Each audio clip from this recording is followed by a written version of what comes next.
is looking at where do we want to go as a community. Do we want chaos or do we want to have a true community? And those things are up to us. We make those decisions. As community members, as people that are sharing classrooms together, sharing residence halls together, sharing any type of other space, we make decisions every day that lead to what we want to see in the community. Sometimes we make the wrong decision, and that sometimes we let things interfere with our critical thinking. We come from paradigms where we spent 17, 18, 19 years in a particular paradigm, and then now when we come to college, that paradigm has been challenged, and when it's challenged, we automatically say, that's wrong. And when we say automatically that is wrong without actually hearing someone out and actually looking at how do we understand the experiences of others, we miss a lot. We end up stereotyping, and we end up creating friction within our community. So our challenge today is for us to think about reflecting on ourselves and what we need to do in our spaces and how we can be better people and contributors to this community. So I want you to have those things in mind as we go through the program this afternoon. Dr. King wrote a piece, actually just wrote a book that's called Where Do We Go From Here, Chaos or Community? We really don't talk about that piece a lot. Our keynote speaker is going to get a little bit more into that. But we hear the I Have a Dream speech all the time. We hear letters from Birmingham jail all the time. But we don't hear this. And this came actually later in Dr. King's life and some of the messages that is in this book. So I really would encourage people to read this piece from him.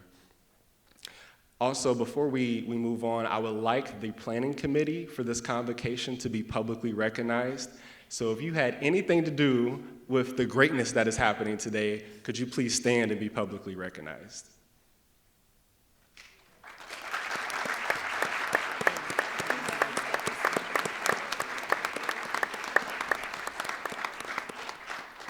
So thank you all so much for helping to make this day happen. Moving on, I'd like to ask our chaplain, Judy Guy-Utzler, to lead us out in a moment of silence and reflection. Thank you.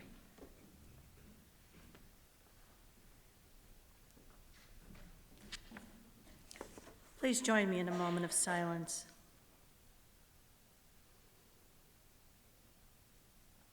Source of love and light, we are gathered to honor, celebrate, and remember Martin Luther King Jr. and his call to become beloved community.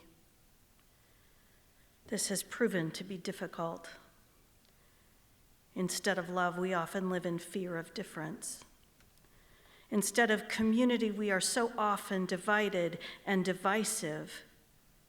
Instead of joining together, we form groups we label as us and them.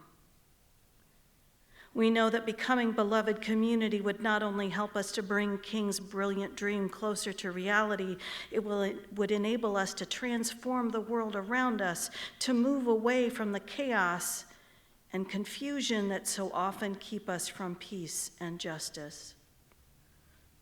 We know that this work is not easy. So we ask you, lead us away from chaos toward community. Help us to notice injustice as it exists around us, especially when it is experienced by someone different from us. Help us to raise our voices in solidarity even when our knees shake. Make us compassionate. When it would be easy for us to disregard the needs of those in our community, lead us to be allies for social justice. Teach us to see each other as full of wonder and possibility so that we can carve beloved community from the stone of indifference and intolerance. Even when we are frightened, remind us that the world is an amazing gift. Even when we feel distrustful, show us that the people around us do indeed contain the multitudes and complexities that we see in ourselves. Help us to see the world as you see us, with love and compassion, with creativity and innovation. Help us to hold fast to what is good. We ask all of this certain of your grace and love. Amen. I'd invite you to join with me in welcoming the Otterbein Gospel Choir as we join together to sing the Black National Anthem. The words will be on the screen.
Can we give the choir another round of applause, please?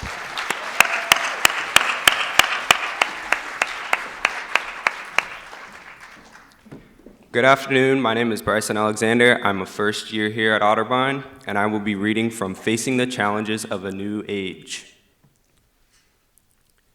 There is danger that those of us who have lived so long under the yoke of oppression, those of us who have been exploited and trampled over, those of us who have had to stand amid the tragic midnight of injustice and indignities will enter the new age with hate and bitterness.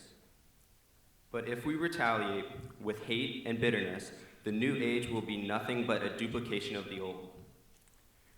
We must blot out the hate and injustice of the old age with love and injustice of the new. This is why I believe so firmly in nonviolence. Violence never solves problems, it only creates new and more complicated ones. If we succumb to the temptations of using violence in our struggles for injustice, unborn generations will be the recipient of a long, desolate night of bitterness. And our chief legacy to the future will be an endless reign of meaningless chaos. Now, can I ask you all one question? Are we going to choose chaos or community?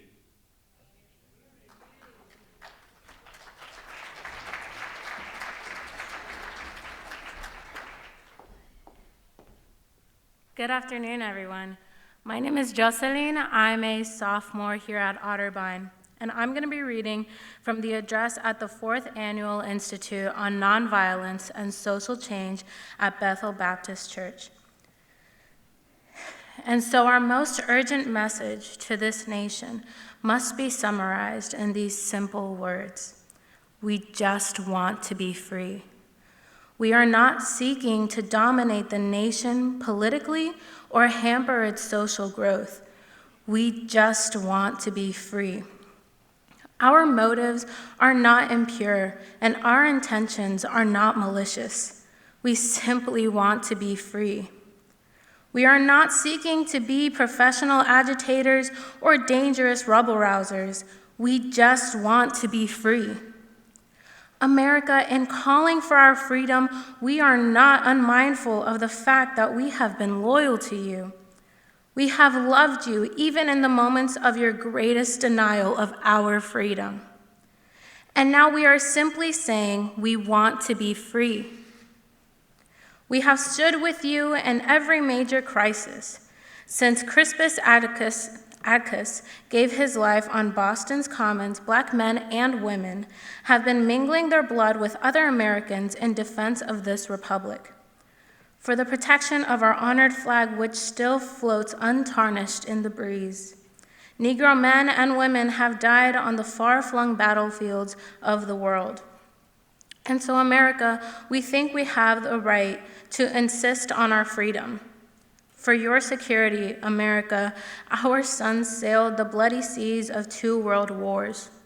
For you, America, our sons died in the trenches of France, in the foxholes of Germany, on the beachheads of Italy, and on the islands of Japan.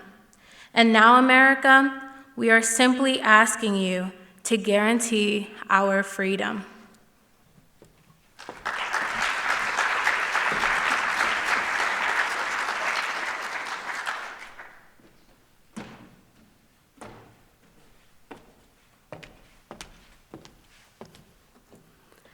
Hello everyone, my name is Angel and I'm a junior here at Otterbein. Today I will be reading When Peace Becomes Obnoxious, March 18, 1956, spoken at the Dexter Avenue Church. I had a long talk with a man the other day about this bus situation. He discussed the peace being destroyed in the community, the destroying of human race relations. I agree that it is more tension now, but peace is not merely the absence of distinction, but the presence of justice. And even if we didn't have distinction, we still would have positive peace. Yes, it is true that if the Negro accepts his place, accepts exploitation and injustice, there will be peace. But if we peace boils down to stagnant complacency, then meaning passivity. And if peace means this, I don't want peace. If peace means accepting second-class citizenship, I don't want it.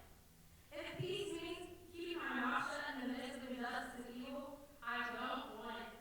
If peace means being complacently adjusted to a deadening status quo, I don't want it.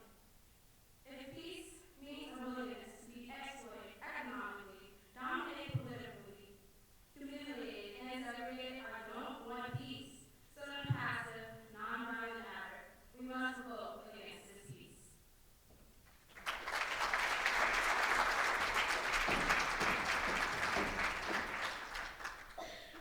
My name is Kevin Diaz. I'm a junior here at Otterbein. I'll be reading from Where Do We Go From Here? An address to the 11th Annual SCLC Convention on August 16, 1967. And I say to you, I have also decided to stick with love, for I know that love is ultimately the only answer to mankind's problems. And I'm going to talk about it everywhere I go. I know it isn't popular to talk about in some circles today, and I'm not talking about emotional bosh when I talk about love. I'm talking about a strong, demanding love. For I have seen too much hate. I've seen too much hate on the faces of sheriffs in the South. I've seen hate on the faces of too many Klansmen and too many white citizens in the South to want to hate myself, because every time I see it, I know that it does something to their faces and their personalities, and I say to myself that hate is too great a burden to bear. I have decided to love. If you are seeking the highest good, I think you can find it through love. Now next is the Otterbein Gospel Choir. So let's give a round for them.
Pastor Von Bell's involvement includes the Ohio Ministries of the Church of God and being an active member of the Westerville Area Ministerial Association. Pastor Bell serves as a co-chair of the Westerville Martin Luther King Jr. Breakfast Planning Committee, a member of the board for the Leadership Westerville, is a board member for the Westerville Area Resource Ministry, and is a member of the Westerville Diversity Advisory Committee. He is passionate about education and serves on the Westerville School Board. The president of the Westerville African American Parent Association, a member of the Westerville City School District Community Engagement Committee, and has served as a member of the Elementary Attendance Boundary Realignment Committee. Bell recently attended the Racial Healing Circle Conference at the University of Villanova with Otterbein faculty and staff. This conference trains community leaders to facilitate tough but necessary conversations that aim to connect our communities in an empathetic and authentic way. Pastor Bell's desire to create a compassionate, empathetic, and loving community is embedded in all his civic and social engagement. Please welcome our 2020 Martin Luther King Jr. Convocation keynote speaker, Pastor Ron Bell. Thank you.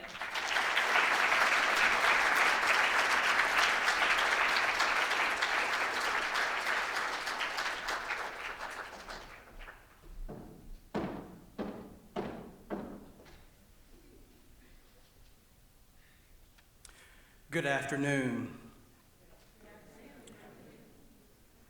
It is certainly my privilege and my honor to be with you this afternoon.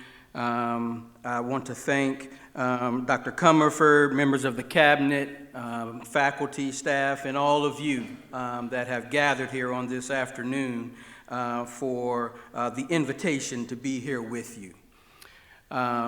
We have gathered this afternoon for the purpose of celebrating together the life, the living, and what is now the legacy of the late Dr. Martin Luther King Jr.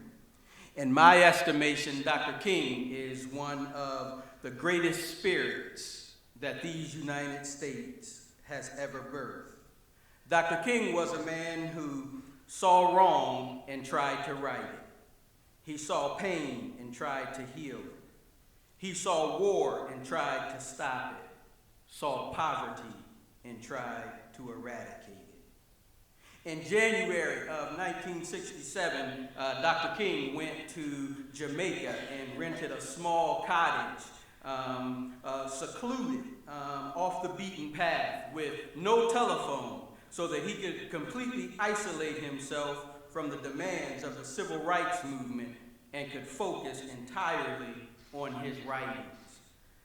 The fruit of his efforts in 1967 was the manuscript of what would come to be his final book that was entitled, Where Do We Go From Here?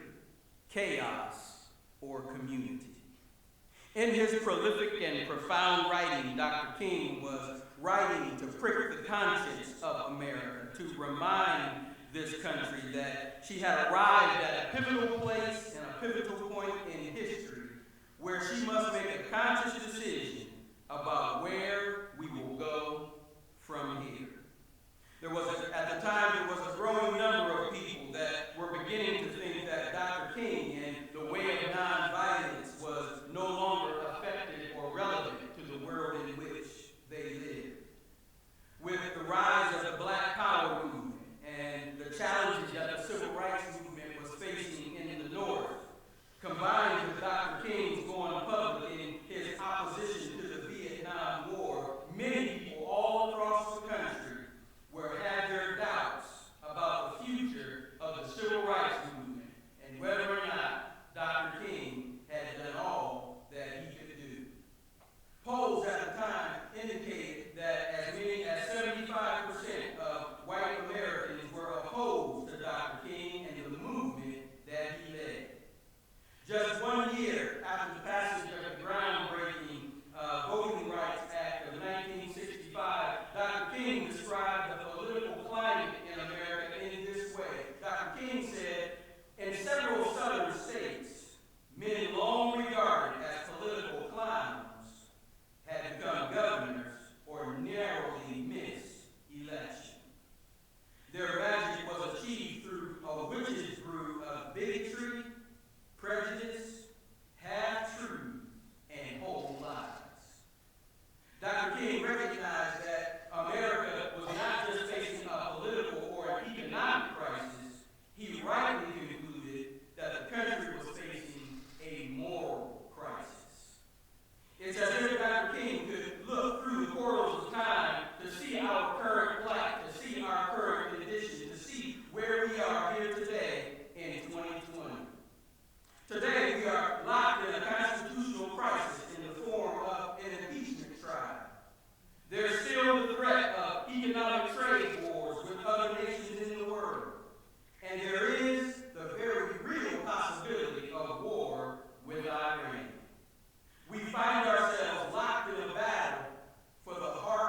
If we choose the way of chaos, it is a pathway that leads ultimately to destruction and death.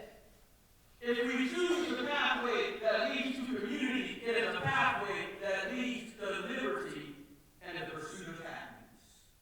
If we choose community over chaos, which I hope that we do, it would appear to me, it would seem to me that it's an obvious choice to make given those two options. It seems to me that the obvious choice that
Thank you, Reverend.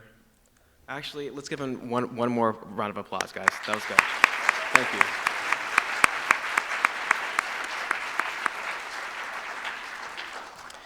It is now time to acknowledge our Peace and Justice Award recipients. Established in the honor of Dr. Martin Luther King Jr., the awards of Peace and Justice are presented annually at the Dr. Martin Luther King Jr. Convocation to a faculty/staff member, student, groups of students, and/or an Otterbein organization. This award is presented annually at the MLK Convocation recipients. Recipients should meet the following criteria. The nominee should be involved in activities on campus or in the community that serves to balance inequities, encourage like philosophies among others, raise awareness of social justice issues, promote equity and equality in the classroom and or community, teach or demonstrate the principles of nonviolence in solving problems. The Student Award. Our first award has been deeply and faithfully involved in many, many things. She has been an OL, RA, part of the Ally Project, a social justice ambassador, and is currently the president of the African American Student Union.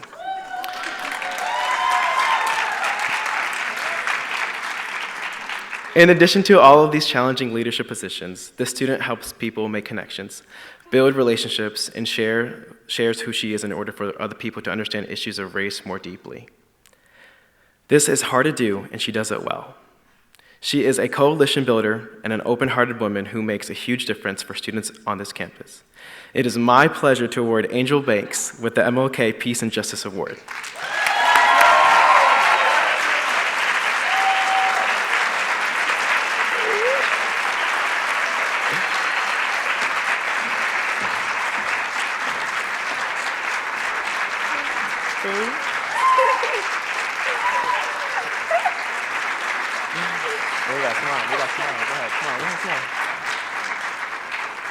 Okay.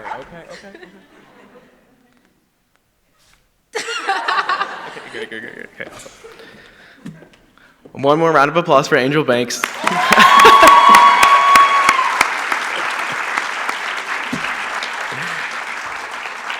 For our faculty/staff award, our next recipient tirelessly pursues social justice both inside and outside the classroom.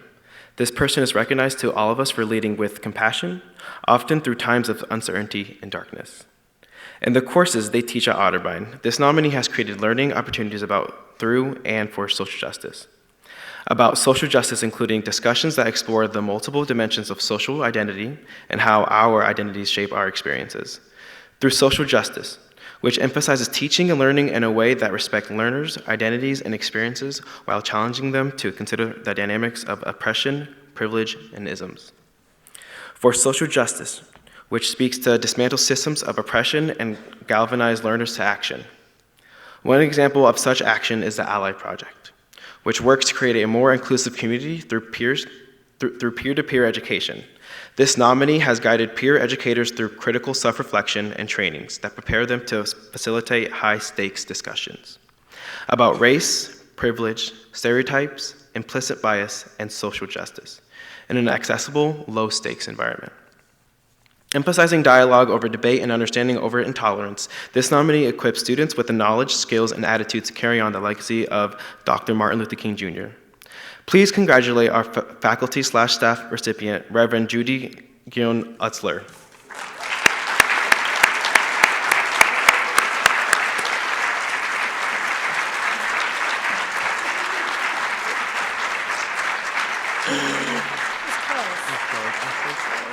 This is yours? That's so nice. Okay.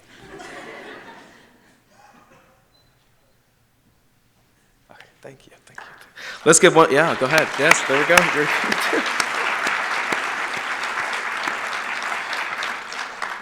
In the words of Booker T. Washington, there are two ways of exerting one's strength.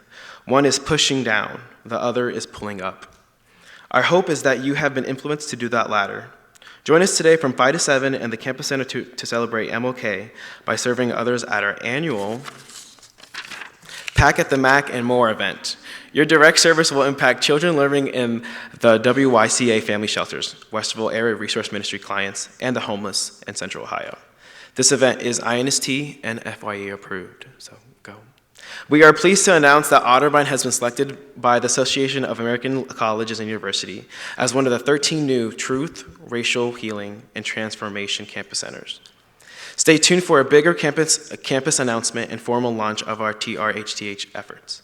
Otterbein has also been selected by the Ohio Foundation of Independent Colleges as one of 2 Ohio institutions that will receive funds to launch an equity and inclusion program of our choice. As a result, our diversity-based organizations will be planning a conference later this semester entitled Pulling Together.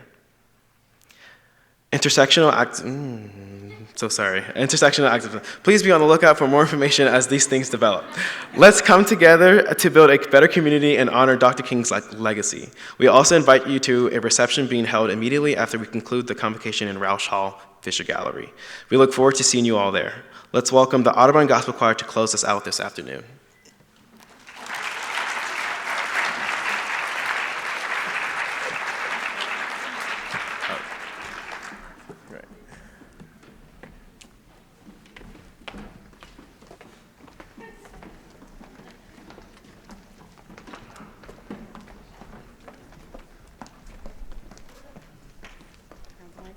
Oh, yes. In honor of Miss LaJoyce Daniel Kane, who retired last year, she was the founder of the Otterbein Gospel Choir. We would like to invite any alumni, faculty, and staff members who may have been a part of the choir to join us as we sing Hallelujah, Salvation. Now. Is that? You're not.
free to go. Thank you so much for joining us today. Hopefully we'll see you across the street at the reception.